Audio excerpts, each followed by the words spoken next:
Il y a près d'un an, Nathalie Marquet vivait sans doute le pire jour de sa vie. À 71 ans, son époux Jean-Pierre Pernaut s'éteignait après un combat contre la maladie. Veuve éplorée mais forte pour leurs deux enfants Lou, 20 ans, et Tom, 19 ans, l'ex-Miss France n'a toujours pas vraiment fait son deuil aujourd'hui. Pire, elle ne l'accepte pas, comme elle l'a confié à Gala cette semaine.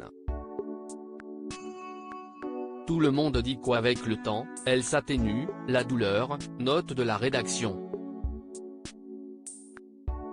Pour l'instant, je ne trouve pas, a-t-elle notamment confié.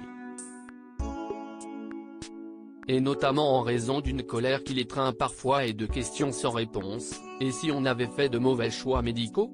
Parfois, ça me prend aux tripes et je me mets à pleurer, explique-t-elle notamment.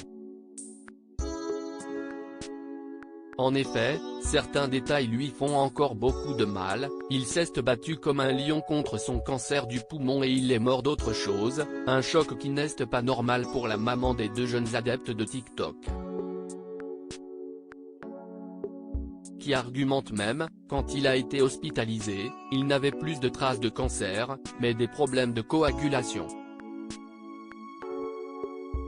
Il est resté un mois à l'hôpital et personne ne comprenait la cause. Oui, je suis en colère. Qu'aurais-je dû faire ? Besoin qu'il me serre dans ses bras, difficile pour elle, donc, d'aller de l'avant, tant le manque est énorme. J'ai besoin qu'il me serre dans ses bras, d'entendre sa voix, son rire, avoue-t-elle, des confidences bouleversantes qui ne l'empêchent pas de se reprendre, comme l'aurait souhaité celui qu'elle avait épousé en 2007 après une belle rencontre fin 2001 dans le jury du concours Miss France, où ils étaient assis côte à côte.